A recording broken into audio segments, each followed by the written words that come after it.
មើល sequence ទាំងអស់គ្នាឥឡូវ sequence របស់យើងអានេះ red អានេះ orange អានេះ black and white អញ្ចឹងជំហានដំបូងគឺយើងយក orange ដាក់ចូល capacitor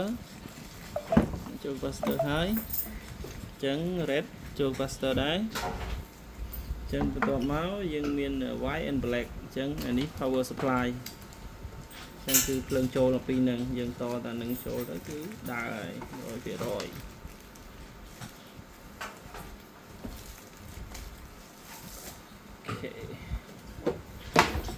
ចាំមើលទាំងអស់គ្នាត្រៀម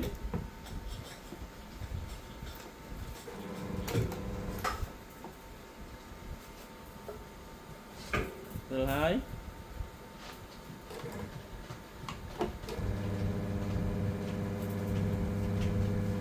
អូខេគេអត់ទៅដល់